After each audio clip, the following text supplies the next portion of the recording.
तो दोस्तों नमस्कार, मैं हूं अनिल और रेसलिंग सुपर धमाल में आपका स्वागत है। तो दोस्तों रेसलमेनिया 41 के बाद अब बारी है बैकलैश की। आपको बता दें बैकलैश 2025 का आयोजन 10 मई 2025 को होने वाला है, लेकिन भारत में 11 मई को आप देख सकते हैं लाइव प्रीमियम इवेंट जो है ये आपको देखने को मिलेगा नेटफ्लिक्स पर। क्या होगी रोमन रेंस की वापसी? क्या रोमन रेंस का टीजर दिखाया जाएगा या रोमन रेंस वापसी करेंगे या नहीं आएंगे, सब कुछ बताएंगे। और ये होगा मेन इवेंट।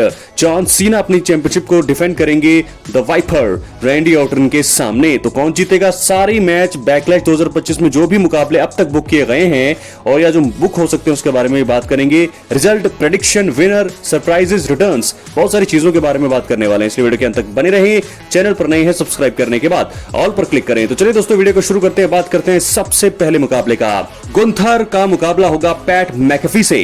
दोस्तों मुझे लगता है कि पहला ही मुकाबला हो सकता है या दूसरा मुकाबला होगा, लेकिन गुंथर वर्सेस पैट मैकेफी ये मुकाबला हमें देखने को मिल सकता है। आपको बता दें कि गुंथर ने अपनी चैंपियनशिप को जो है डिफेंड किया था जे उसो के सामने, वर्ल्ड हैवीवेट चैंपियनशिप को, लेकिन उस मुकाबले में हार हुई गुंथर की और लगातार दूसरा रेसलमेनिया में हारे हैं गुंथर। और उसके बाद जो है बहुत ज्यादा वो भड़के हुए थे। रॉ में वो नजर आते हैं पैट मैकेफी, माइकल कॉल के साथ उनकी बहस देखने को मिलती है। और उसके बाद हम देखते हैं किस प्रकार जो है दोनों जो है एक दूसरे पर अटैक करना चाहते हैं। सबसे पहले दोस्तों आपको बता दूं कि पैट मैकेफी ने अटैक किया था गुंथर पर, जिसके चलते बहुत ज्यादा गुस्से में दिखाई दिए गुंथर, और एक लॉक था उनका सबमिशन जिसके कारण लॉक हो गए थे, बेहोश हो गए थे पैट मैकेफी। और उसके बाद जो है हालिया एपिसोड में जो है इन दोनों के बीच एक प्रोमो सेगमेंट हुआ जिसमें पैट मैकेफी ने कहा कि वो जीत सकते हैं और मुझे लगता है इस मुकाबले में पैट मैकेफी की जीत हो सकती है। लेकिन मेरी प्रेडिक्शन ये है दोस्तों कि गुंथर को यहां पर जीत दिलाई जा सकती है, क्योंकि गुंथर एक काबिल सुपरस्टार है। पैट मैकेफी कमेंट्री करते हैं और शायद बहुत ही मुश्किल होगा उनके लिए, मुकाबला अच्छा देंगे लेकिन अंत में जीत होगी गुंथर की। अपनी राय कमेंट बॉक्स में जरूर बढ़ेंगे अब अपने अगले मुकाबले के लिए। दोस्तों अगला मुकाबला होगा लायरा वेल्किरिया का बेकी लिंच। बेकी लिंच इस समय हील हैं और आपको बता दूं कि बैकलैश 2025 में जो है अपनी इंटरकॉन्टिनेंटल चैंपियनशिप को डिफेंड करेंगी लायरा वेल्किरिया। इन दोनों ने रेसलमेनिया में टैग टीम बनाई थी और उस मैच में जो है जीत हुई थी बेकी लिंच और लायरा वेल्किरिया की, लेकिन अगले ही रॉ में ये हार गई थी।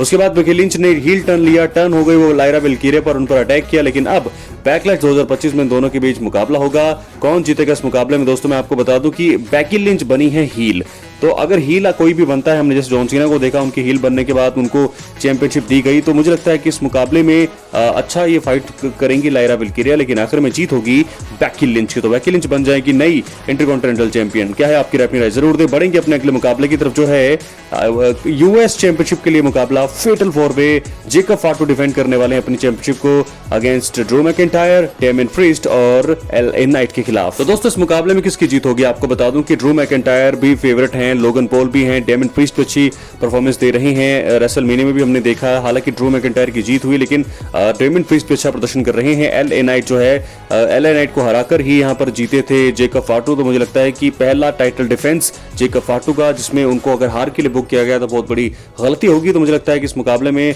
परफॉर्मेंस सभी सुपरस्टार अच्छा करेंगे, लेकिन आखिर में जीतेंगे और अपनी चैंपियनशिप को रिटेन करेंगे द समोअन वेयरवुल्फ जेकब फाटू। तो दोस्तों इस मैच की प्रेडिक्शन मेरी ये है कि विनर होगा जेकब फाटू। हालांकि मैच में दखल होने की संभावना भी मुझे लग रही है, लेकिन मुझे लगता है कि जेकब फाटू जो है इस मुकाबले में आराम से अपने टाइटल को डिफेंड कर लेंगे। तो अब हम बढ़ेंगे अपने अगले मुकाबले की तरफ, जो मुझे लगता है हो सकता है, और अगर नहीं भी होगा तो मनी इन द बैंक में होगा। लेकिन अगर ये हुआ Jey Uso versus Logan Paul world heavyweight championship, अगर ये मुकाबला बैकलैश के लिए बुक होता है, हालांकि अभी बुक हुआ नहीं है, लेकिन अगर ये होता है तो इस मुकाबले में काफी ज्यादा बवाल होगा। ये पहला टाइटल डिफेंस होगा, अगर ये बैकलैश में होता है या मनी इन द बैंक कहीं भी होगा तो पहला टाइटल डिफेंस है जे उसो का। तो ऐसे में जे उसो को हार के लिए बुक करना बहुत ही बड़ी गलती होगी डब्ल्यूडब्ल्यूई की। तो ऐसे में इस मुकाबले में जीत होगी जे उसो की, लेकिन लोगन पॉल जो मुझे लगता है कि बहुत ही अच्छा प्रदर्शन करेंगे। हालांकि हमने अभी रॉ के एपिसोड में देखा किस प्रकार ऑफ एयर जब ये शो हुआ तो एक आदमी ने एक पंच मारा था और वो पंच मारा था यहाँ पर लोगन पॉल ने, तो पूरी तरह से घायल थे। तो ऐसे में इनकी राइवलरी हो चुकी है अब शुरू।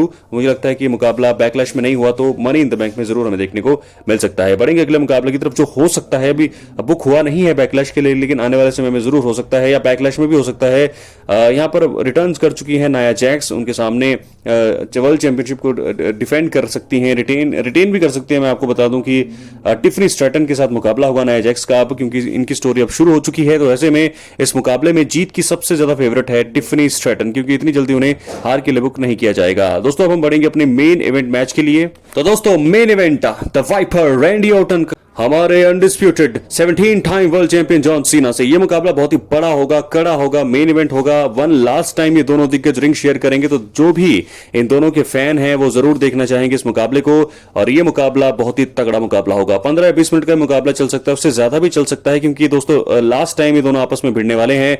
14 time world champion Randy Orton और 17 टाइम वर्ल्ड चैंपियन जॉन सीना, इन दोनों के बीच मुकाबला होगा। लेकिन मैं आपको बिल्कुल इजी बता दूं कि इस मुकाबले में रिटर्न भी देखने को मिल सकता है। बहुत सारे ट्विस्ट होंगे इस मैच में, रिटर्न्स होंगे इस मैच में, मुझे ऐसा लगता है रिटर्न्स की संभावना भी है। जॉन सीना को अगला चैलेंजर अगर चाहिए तो इसी मुकाबले में उन्हें जो है एक नया चैलेंजर मिल सकता है। जॉन सीना इस मुकाबले को जीतेंगे, अपने चैंपियनशिप को रिटेन करेंगे, रैंडी ऑर्टन को हरा देंगे। लेकिन उस हार के बाद मुझे लगता है कि शायद कोडी रोड्स आ जाएं। कोडी रोड्स की आने की संभावना भी है। रोमन रेंस भी आ सकते हैं, क्योंकि रोमन रेंस जॉन सीना की राइवलरी जो है, मुझे लगता है कि अगर WWE चाहती है कि रोमन रेंस भी जो है टाइटल के लिए जाएं जॉन सीना के सामने, तो ये चीज भी हो सकती है। तो रोमन रेंस भी रिटर्न कर सकते हैं, कोडी रोड्स भी रिटर्न कर सकते हैं, और कोई और भी आ सकता है इस मुकाबले के बाद। कौन आएगा देखने वाली बात होगी। लेकिन इस मैच में बहुत सारे ट्विस्ट हमें देखने को मिलेंगे। जॉन सीना की जीत जरूर होगी, लेकिन हमें कई कई पल में ऐसा भी लगेगा कि रैंडी ऑर्टन जीतने वाले हैं, लेकिन तभी जीत होगी जॉन सीना की और वो रिटेन कर लेंगे अपनी चैंपियनशिप को रैंडी ऑर्टन के खिलाफ। तो इस मुकाबले में जीत मुझे लगता है जॉन सीना की होगी, लेकिन साथ के साथ बहुत सारी चीजें और भी देखने को मिल सकती है।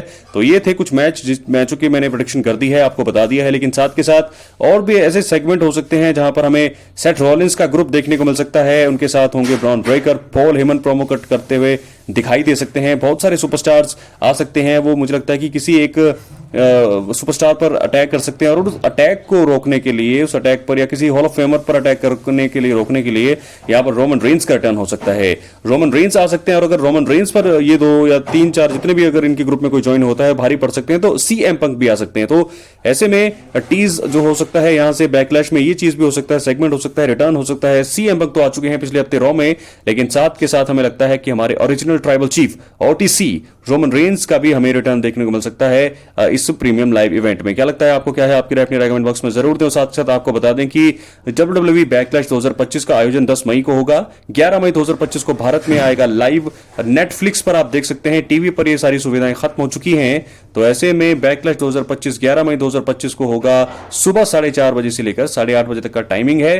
वैसे में नेटफ्लिक्स पर आप देख सकते हैं। अगर नेटफ्लिक्स आपके पास नहीं है तो आप 149 पर जो है 149 या 199 का रिचार्ज कर सकते हैं। और ऐसे में अगर आपके पास नहीं होगा तो आप रेसलिंग सुपर धमाल चैनल पर एक्टिव रहें, सब्सक्राइब करके रखें। सब्सक्राइब करने के बाद ऑल पर क्लिक करें, क्योंकि हर प्रकार की अपडेट, रेसलिंग से जुड़ी हुई तमाम अपडेट आपको मिलती है, यहाँ चैनल पर मिलती रहेंगी। इसलिए वीडियो को लाइक करें, शेयर करें, सब्सक्राइब करें, और बहुत सारी चीजें जो है यहाँ पर आपको मिलती रहेगी। तो बैकलैश 2025 में कौन जीतेगा? विनर प्रेडिक्शन कर दी है। रोमन रेंस का रिटर्न हो सकता है, कोडी रोड्स का रिटर्न हो सकता है, गोल्डबर्ग का रिटर्न हो सकता है, ब्रॉक लेसनर की बातें कर रहे हैं, रॉक आ सकते हैं। तो बहुत सारे सुपरस्टार ऐसे हैं चुनिंदा जो इस मेगा इवेंट में आ सकते हैं। रेसलमेनिया के बाद पहला प्रीमियम लाइव इवेंट हो रहा है। जे उसो का मुकाबला भी बुक किया जा सकता है, टिफनी का भी मैच बुक किया जा सकता है। अभी 1 या 2 मुकाबले और बुक किए जा सकते हैं।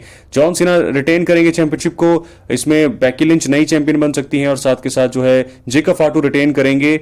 और बहुत बड़े बड़े मुकाबले, पैट मैकेफी गुंथर के मुकाबले में मुझे लगता है कि गोल्डबर्ग का रिटर्न हो सकता है। क्या होगा? बहुत सारे सवाल। बहुत बहुत धन्यवाद।